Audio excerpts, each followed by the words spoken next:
বাংলা সাহিত্য ও বাংলাদেশের লোককথার দারুণ কিছু গল্প নিয়ে আমাদের এই বিশেষ আয়োজন গল্পলোক। চলছে মহান বিজয়ের মাস ডিসেম্বর। 9 মাস রক্তক্ষয়ী যুদ্ধের পর এই মাসেই বিজয়ের ফসল আমরা আমাদের ঘরে তুলতে পেরেছিলাম। এই বিজয় আমাদের কত রক্ত আর কত ত্যাগের বিনিময়ে অর্জন করতে হয়েছে তা আজকের স্বাধীন সময় বসে অনুভব করা খুবই কঠিন।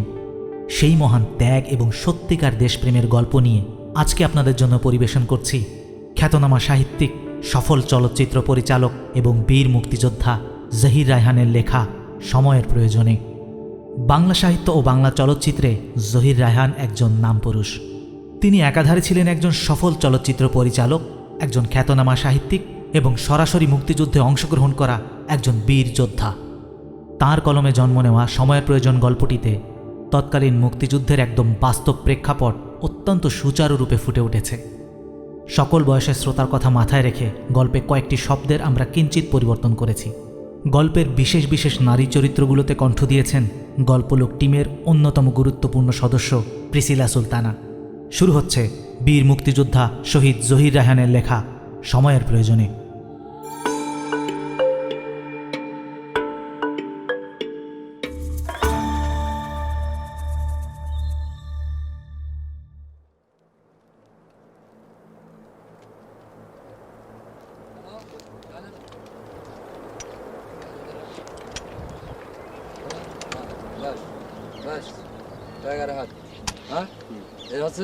দূরের দুশ্মনের জন্য দূরের দুশ্মনের জন্য কি হয়েছে?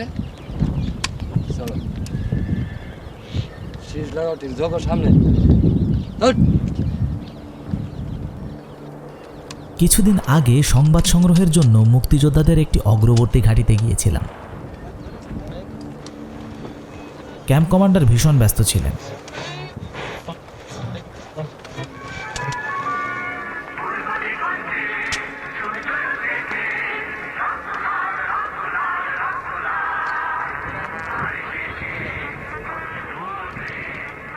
সে ব্যস্ততার মুহূর্তে আমার দিকে একটা খাতা এগিয়ে দিয়ে বললেন, আপনি বসুন, এই খাতাটা পড়ুন বসে বসে। আমি কয়েকটা কাজ সেরে নেই, এরপর আপনার সঙ্গে আলাপ করব। খাতাটা হাত বাড়িয়ে নিলাম। লাল মলাটে বাঁধানো একটা খাতা। ধুলো, কালি আর তেলের কালচে দাগে ময়লা হয়ে গেছে এখানে ওখানে। খাতাটা খুললাম। মেয়েলি ধরনের গোটা গোটা হাতে লেখা, মাঝে মধ্যে একটু এলোমেলো। আমি পড়তে শুরু করলাম।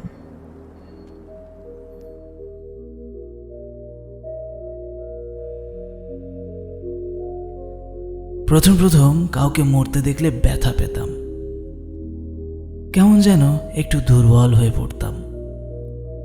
কখনো কখনো চোখের কোণে এক ফোঁটা অশ্রু হয়তো জন্ম নিত। এখন অনেকটা সহজ হয়ে গেছি, কি জানি, হয়তো অনুভূতিগুলো ভোতা হয়ে গেছে। তাই মৃত্যুর খবর আসে, মরা মানুষ দেখি, মৃতদেহ কবরে নামাই, পরক্ষণে ভুলে যাই। রাইফেলটা কাঁধে তুলে নিয়ে ছোট্ট টিলাটার উপর এসে দাঁড়াই। সামনে তাকাই, বিরাট আকাশ, একটা লাউয়ের মাচা, কচি লাউ ঝুলছে, বাতাসে মৃদু দুলছে। কয়েকটা ধান ক্ষেত, দুটো তাল গাছ, একটু দূরে একটা গ্রাম। খবর এসেছে ওখানে ঘাঁটি পেতেছে ওরা। একদিন যারা আমাদের অংশ ছিল, একসাথে থেকেছি, শুয়েছি, খেয়েছি, ঘুমিয়েছি, এক টেবিলে বসে গল্প করেছি, প্রয়োজন বোধে ঝগড়া করেছি, ভালোবেসেছি। আজ তাদের দেখলে শরীরের রক্ত গরম হয়ে যায়, চোখ জ্বালা করে ওঠে, হাত নিষ্পিস করে, পাগলের মতো গুলি ছুরি, মারার জন্য মরিয়া হয়ে উঠি। একজনকে মারতে পারলে উল্লাসে ফেটে পড়ি, ঘৃণায় থুতু ছিটায় মৃতদেহের মুখে।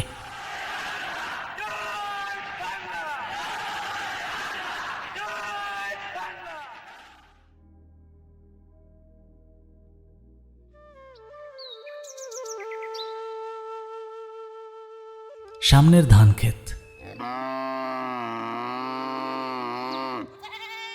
আলের উপর একটা গরু, একটা ছাগল একটানা ডাকছে। এক ঝাঁক পাখি উড়ে চলে গেল দূরের গ্রামের দিকে।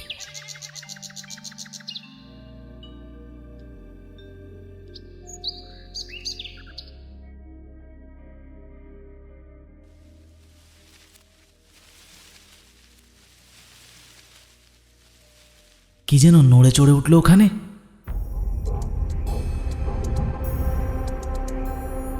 মুহূর্তে দৃষ্টি স্থির হয়ে গেল। ক্যাম্প কমান্ডারকে খবর দিলাম।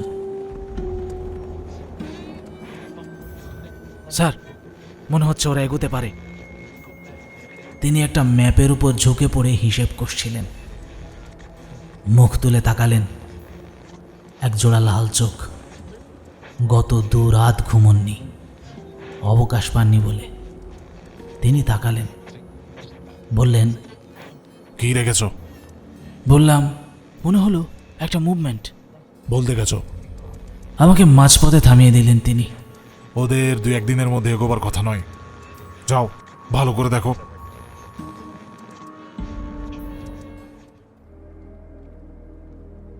চলে এলাম নিজের জায়গায়। একটানা তাকিয়ে থাকি। মাঝে মধ্যে তন্দ্রা এসে যায়, দৃষ্টি ঝাপসা হয়ে আসে। হয়তো তাই ভুল দেখি।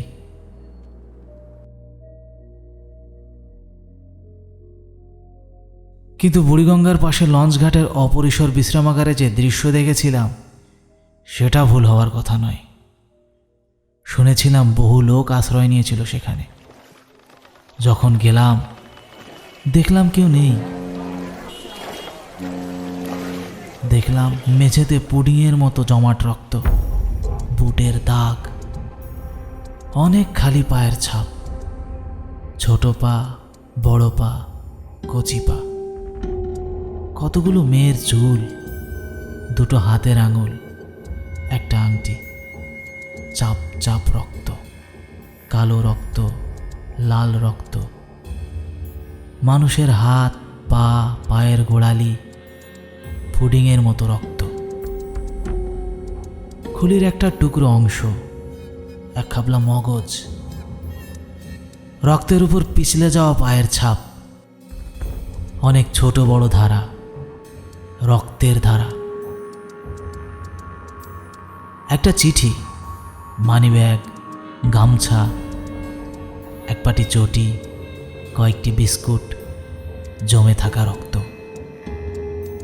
একটা নাকের নোলক, একটি চিরুনি, বুটের দাগ, লাল হয়ে যাওয়া একটা সাদা ফিতে, চুলের কাটা, দেশলাইয়ের কাঠি, একটা মানুষকে টেনে নিয়ে যাওয়ার ছাপ, রক্তের মাঝখানে এখানে ওখানে অনেকগুলো ছড়ানো।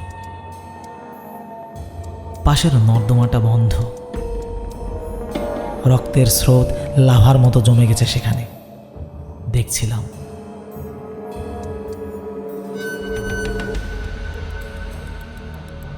দেখে ঊর্ধ্বশ্বাসে পালিয়েছিলাম এখান থেকে।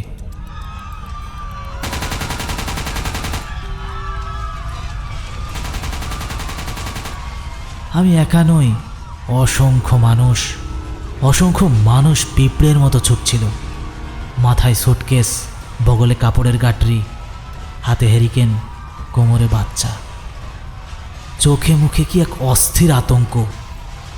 কথা নেই, মৌন সবাই।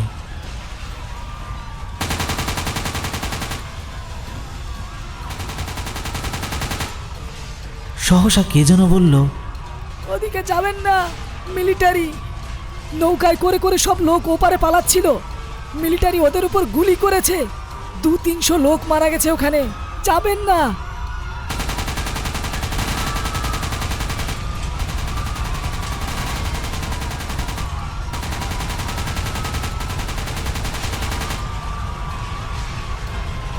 মনে হলো পায়ের সঙ্গে যেন কয়েক মন পাথর বেঁধে দিয়েছে কেউ।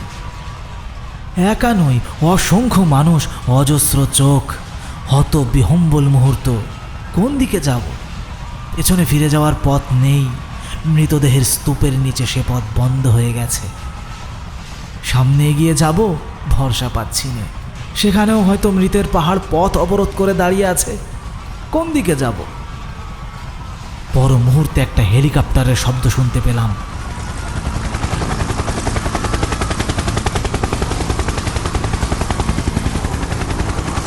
আর প্রায় সঙ্গে সঙ্গে সবাই ছুটতে লাগলাম আমরা।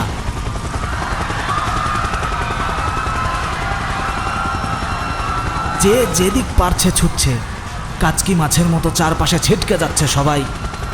হেলিকপ্টার মাথার উপর নেমে এলো।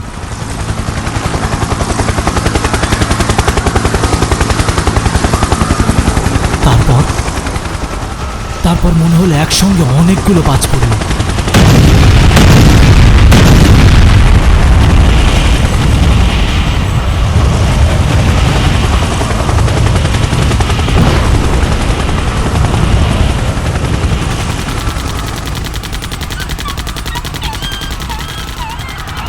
মুখ থুবড়ে মাটিতে পড়ে গেলাম। কিচ্ছু দেখতে পাচ্ছি না, শুধু অনেকগুলো শব্দের তাণ্ডব। মেশিন গানের শব্দ, বাচ্চাদের কান্না, কতগুলো মানুষের আর্তনাদ, কাতরোক্তি, কয়েকটা কুকুরের চিৎকার, কান্না, মেশিন গানের শব্দ, মানুষের বিলাপ, একটি কিশোরের কণ্ঠস্বর। বাজান, বাজান। হারিয়ে যাওয়া বাবাকে ডাকছে সে। তারপর শ্মশানের নীরবতা।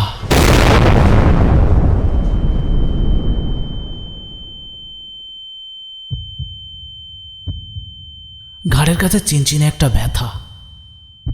ধীরে ধীরে মুখ তুলে তাকালাম। দেখলাম না, কিছুই দেখতে পেলাম না। সবকিছু ঝাপসা হয়ে এলো। মনে হলো চারপাশে অন্ধকার নেমে আসছে। বুঝতে পারলাম জ্ঞান হারাচ্ছি কিংবা মারা যাচ্ছি।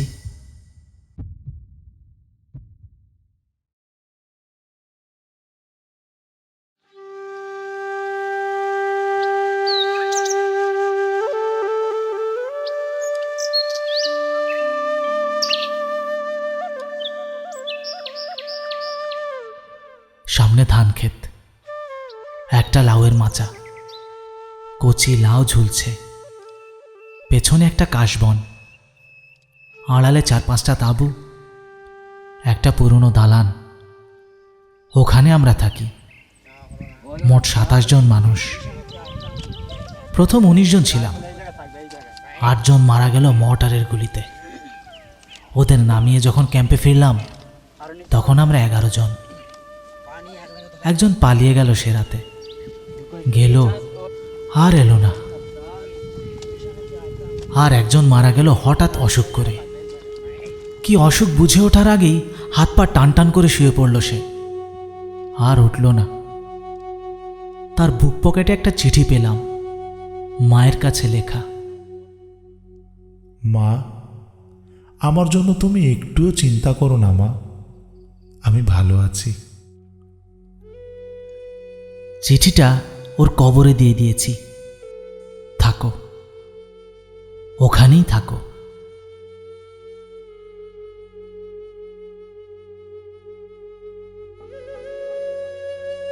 তখন ছিলাম 9 জন, এখন আবার বেড়ে 27-এ পৌঁছেছি। 27 জন মানুষ, নানা বয়সের, ধর্মের, মতের। আগে কারো সঙ্গে আলাপ ছিল না, পরিচয়ও ছিল না, চেহারাও দেখিনি কোনোদিন। কেউ ছাত্র ছিল, কেউ দিনমজুর, কৃষক কিংবা মধ্যবিত্ত কেরানি, পাটের দালাল অথবা পদ্মাপাড়ের জেলে। এখন সবাই সৈনিক। একসঙ্গে থাকি, খাই, ঘুমোই। রাইফেলগুলো কাঁধে তুলে নিয়ে যখন শত্রু সন্ধানে বের হই তখন মনে হয় পরস্পরকে যেন বহু দিন ধরে চিনি, জানি, অতি আপনজনের মতো অনুভব করি। মনে হয় দীর্ঘদিনের আত্মীয়তার এক অবিচ্ছেদ্য বাঁধনে আবদ্ধ আমরা। আমাদের অস্তিত্ব ও লক্ষ্য দুই এক। মাঝে মধ্যে বিশ্রামের মুহূর্তে গোল হয়ে বসে গল্প করি আমরা। অতীতের গল্প, বর্তমানের গল্প, ভবিষ্যতের গল্প, টুকিটাকি নানা আলোচনা।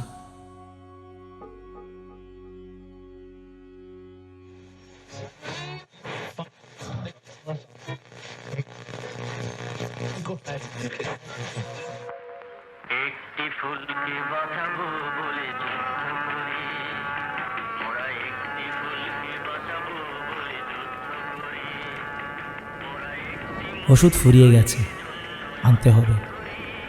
কদিন ধরে শুধু ডাল ভাত চলছে, একটু মাছ আর মাংস পেলে মন্দ হতো না। 27 জন মানুষ আমরা, মাত্র 9টা রাইফেল। আরও যদি অস্ত্র পেতাম, সবার হাতে যদি একটা করে রাইফেল থাকতো, তাহলে সেদিন ওদের একজন সৈন্যকেও পালিয়ে যেতে দিতাম না। মোট 200 জনের মতো এসেছিল ওরা। 45টা লাশ পেছনে ফেলে পালিয়েছে। তাড়া করেছিলাম আমরা খেয়াপার পর্যন্ত। গুলি ফুরিয়ে গিয়েছিল বলে ফিরে চলে এসেছি। এসে দেখি আশপাশের গ্রাম থেকে অসংখ্য ছেলে, বুড়ো, মেয়ে, গেরস্ত বাড়ির বউ ছুটে এসেছে এখানে।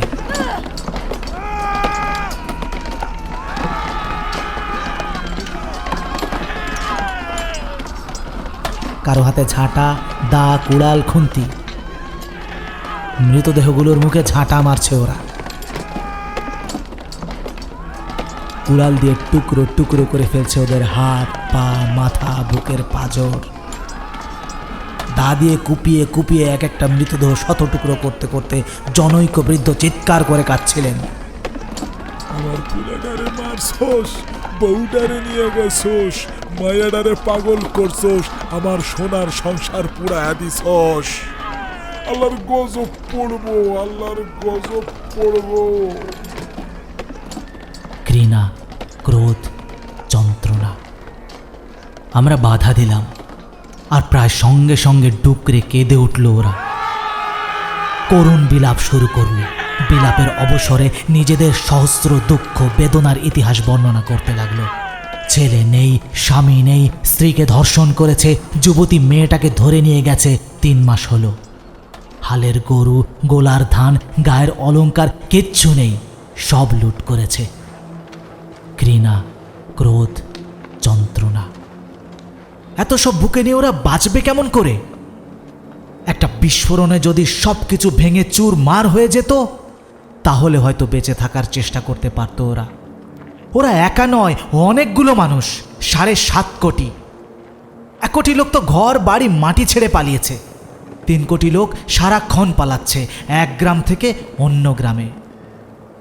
ভয়, ত্রাস, আতঙ্ক।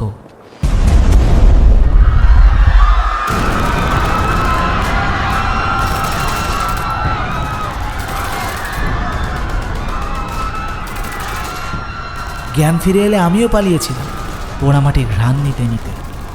অনেক মৃতদেহ ডিঙিয়ে কালো ধোঁয়ার কুণ্ডলী ভেদ করে।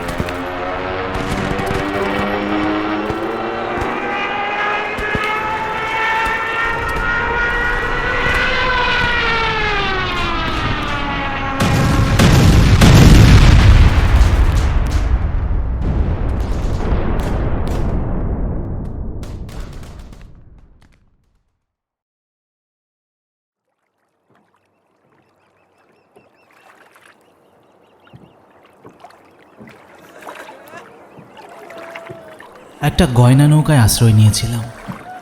ছেলে, বুড়ো, মেয়ে, বাচ্চাতে গিজগিজ করছিল সেটা। 2 পাশের গ্রামগুলোতে আগুন জ্বলছে।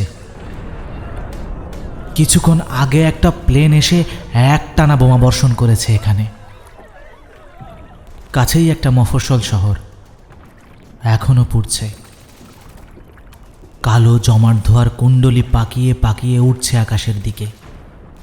একটা মানুষ নেই, কুকুর নেই, জন্তু জানোয়ার নেই। শূন্য বাড়িগুলো প্রেতপুরীর মতো দাঁড়িয়ে। সহসা অনেকগুলো মেয়ের কণ্ঠস্বর শোনা গেল।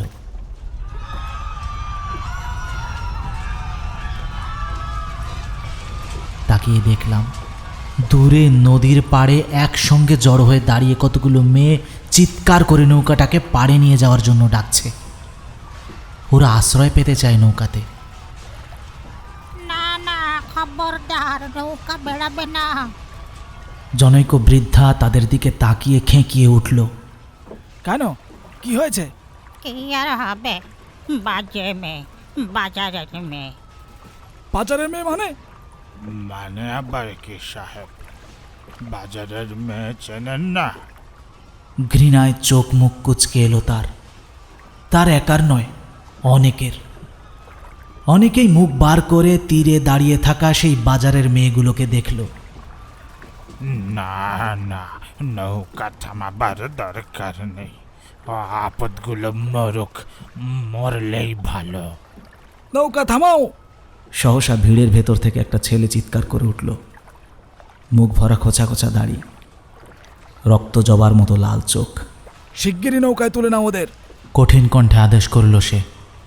উত্তরে বুড়োটা বিরক্তি প্রকাশ করল। ছা ছা ছা ছা ছা ছা, না, নৌকা থামবে না। সঙ্গে সঙ্গে সামনে লাফিয়ে এসে বুড়োটার গলা চেপে ধরে বলল ছেলেটা, কুত্তার বাচ্চা, তোমাকে এক্ষুনি তুলে এই নদীর জলে ফেলে দেবো আমি। কোন শালা শুয়োরের বাচ্চা আছে এখানে বাধা দেয় আমাকে? নৌকা ভেড়াও মাঝি, ওদের তুলে নাও। কয়েকটা নীরব মুহূর্ত। নৌকা ভিড়ল। ভয়ে আতঙ্কে অর্ধমৃত বাজারের মেয়েগুলি ভেড়ার পালের মতো নৌকায় এসে চড়ল। ছোট বাজারের মেয়ে, মাঝারি বাজারের মেয়ে, বড় বাজারের মেয়ে, কিশোর বাজারের মেয়ে, যুবতী বাজারের মেয়ে, বৃদ্ধ বাজারের মেয়ে। ঘৃণায় একপাশে সরে গেল নৌকার কুলীন যাত্রীরা। বাজারের মেয়েগুলো কোনো কথা বলল না, এক কোণে গাদাগাদি করে বসল। অনেকগুলো মুখ।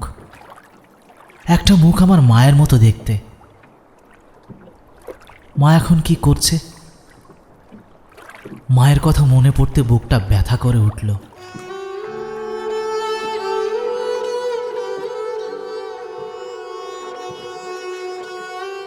ছোট ভাই, বোন ইতুদি, ওরা কেমন আছে? বেঁচে আছে না মরে গেছে জানি না, হয়তো বহুদিন জানবো না। তবু একটা কথা বারবার মনের মধ্যে উকি দেয় আমার, আবার কি ওদের সঙ্গে একসঙ্গে নাস্তার টেবিলে বসতে পারবো আমি? আবার কি রোজ সকালে মা আমার বদ্ধ দুয়ারে এসে কড়া নেড়ে ডাকবে? কিরে, এখনো ঘুমোচ্ছিস? অনেক বেলা হয়ে গেল যে, ওঠ, চা খাবি নে? কিংবা দল বেঁধে সবাই বাড়ির ছাদের উপর ক্যারাম খেলা পারবো কি আবার? অথবা মাকে সাক্ষী রেখে সবাই মিলে বাবার পকেট মারা, হয়তো, জানি না।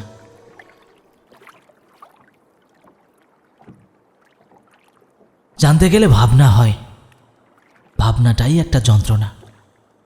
অথচ ভাবতে আমি এককালে ভীষণ ভালোবাসতাম, বিশেষ করে জয়াকে, চিনু ভাবির জয়া।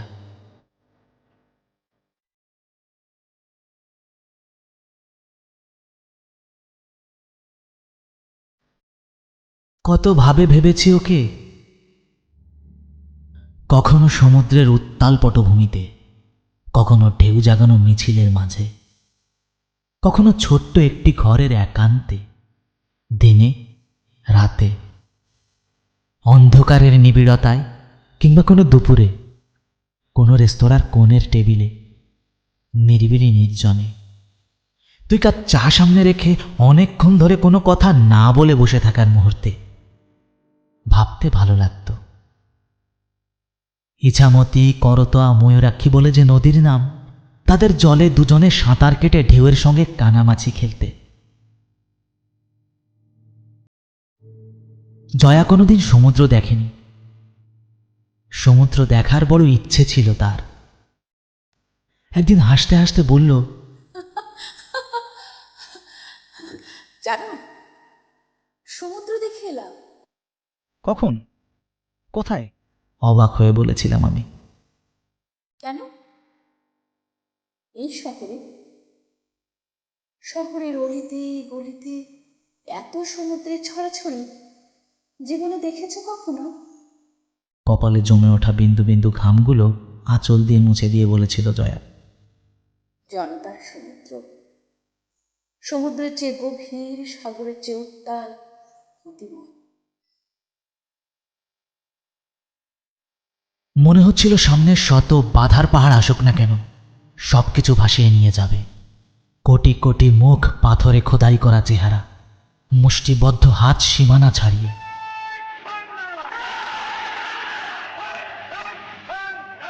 লক্ষ কোটি বজ্রের শব্দ কিংবা ঢেউয়ের ধনুষের মিছিলের গর্জনের কাছে অর্থহীন। আগে তো দেখিনি কোনোদিন। 52 ফেব্রুয়ারিতে, 54-তে, 62, 66 কিংবা 69-এ অনেক দেখেছি, কিন্তু এত প্রাণের জোয়ার কখনো দেখিনি, এত মৃত্যুও দেখিনি আগে।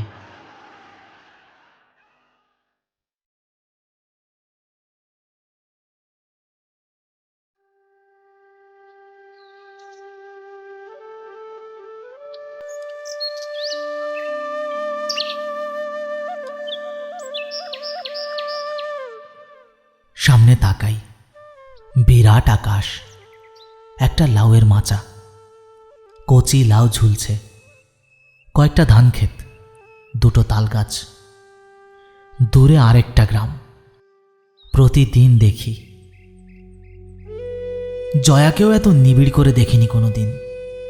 পেছনে কয়েকটা কাশবন, আড়ালে 4-5টা তাঁবু, একটা পুরনো দালান। সে দালানের গায়ে কাঠ কয়লা দিয়ে অনেক ছোট ছোট রেখা এঁকেছি আমরা। ওগুলো মৃতের হিসাব, আমাদের নয়, ওদের। যখনই কোনো শত্রুকে বধ করেছি তখনই একটা নতুন রেখা টেনে দিয়েছি দেয়ালে, হিসেব রাখতে সুবিধে হয় তাই। প্রায়ই দেখি, গুনি, 372, 73, 74। পুরো দেয়ালটা কবে ভরে যাবে সে প্রতীক্ষায় আছি। আমাদের যারা মরেছে তাদের হিসেবও রাখি, কিন্তু সেটা মনে মনে, মনের মধ্যে অনেকগুলো দাগ, সেটাও মাঝে মাঝে গুনি।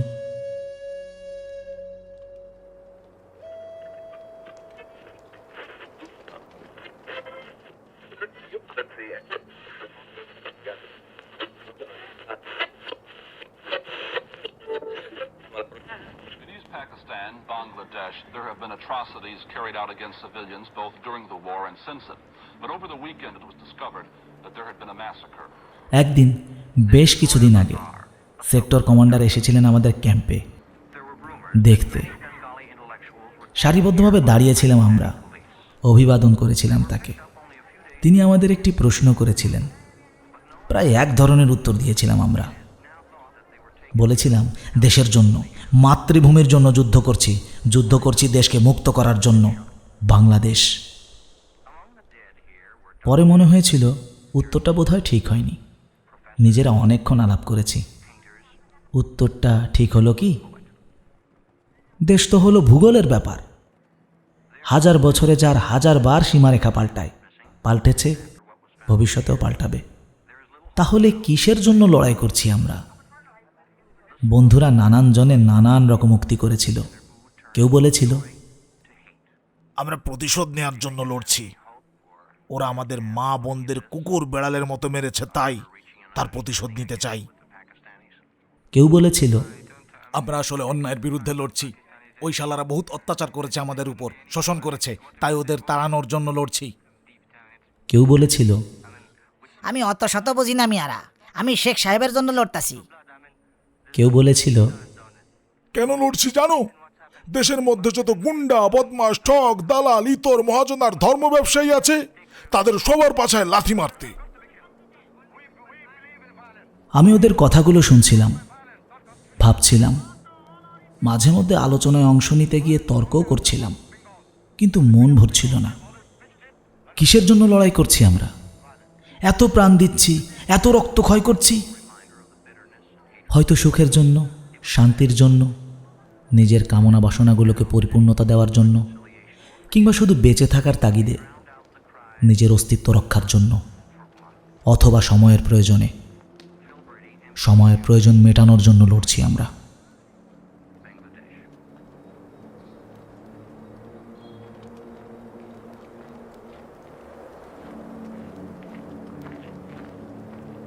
অত শত ভাবতে পারি না। আমার ছোট মাথায় অত ভাবনা এখন আর ধরে না, ব্যথা করে। যেটা বুঝি সেটা সোজা, আমাদের মাটি থেকে ওদের তাড়াতে হবে, এটাই এখনকার প্রয়োজন।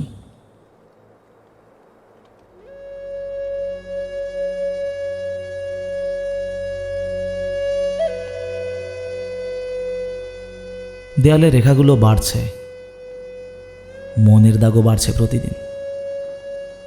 হাতের কবজিতে এসে একটা গুলি লেগেছিল কাল, সেটা হাতে না লেগে বুকেও লাগতে পারত। মাত্র 2 আঙুলের ব্যবধান। এখন কদিন বিশ্রাম।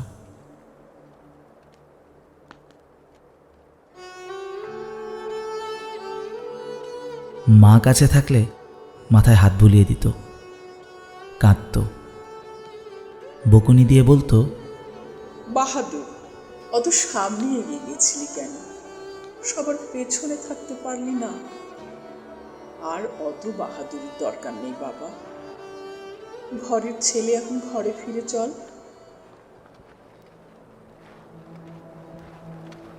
ঘর? সত্যি মানুষের কল্পনা বড় অদ্ভুত। ঘর বাড়ি কবে ওরা পুড়ে ছাই করে দিয়েছে, তবু ঘরের কথা ভাবতে মন চায়। খবর পেয়েছি মা, বাবা, ভাই, বোন ওরা সবাই কোথায় যেন চলে গেছে। হয়তো কোনো গ্রাম, কোনো গঞ্জে, কোনো উদ্বাস্তু শিবিরে, কিংবা না, ওটা আমি ভাবতে চাই না।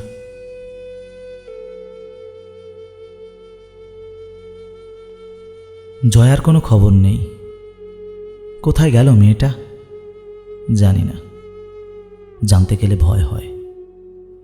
শুধু জানি এ যুদ্ধে আমরা জিতব, আজ নয় কাল, নয়তো পরশু।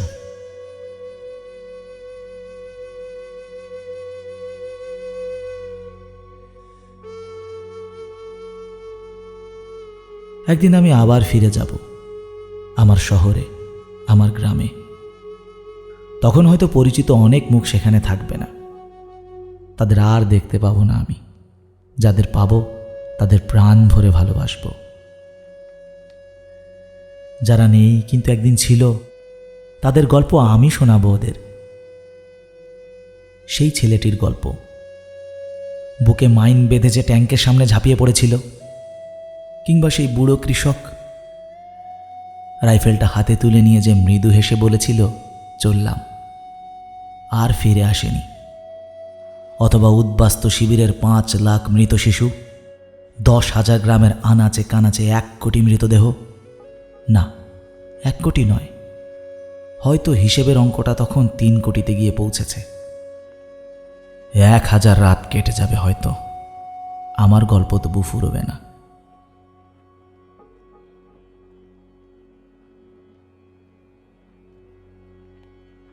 সামনে ধানক্ষেত, বিরাট আকাশ, একটা লাউয়ের মাচা, কচি লাউ ঝুলছে, 2টো তাল গাছ, একটা গ্রাম।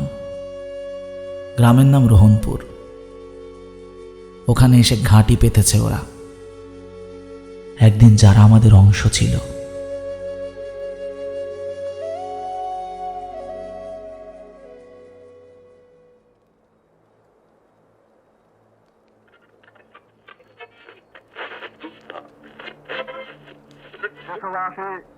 সংগ্রামী ভাই বোনেরা, পাকিস্তানি সমন্বয়কেরা আজ সারা উপমহাদেশে এক সর্বনাশা। ডায়েরিতে আর কিছু লেখা নেই।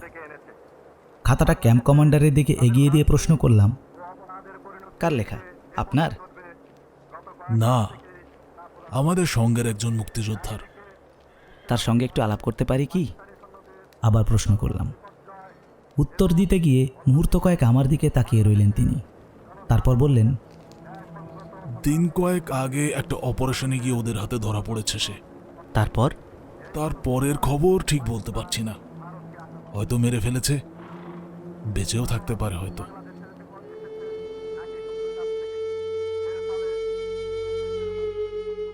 চোখজোড়া অজান্তে আবার খাতাটার উপরে নেমে এলো। অনেকক্ষণ উল্টে পাল্টে দেখলাম সেটা, তারপর মুখটা ঘুরিয়ে নিলাম বাইরের দিকে।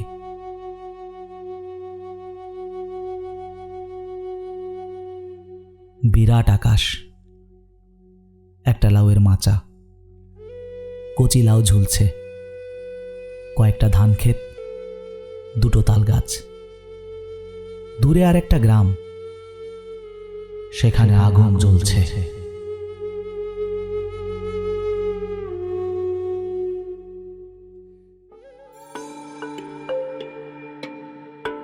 শেষ হলো শহীদ জহির রায়হানের লেখা সময়ের প্রয়োজনে।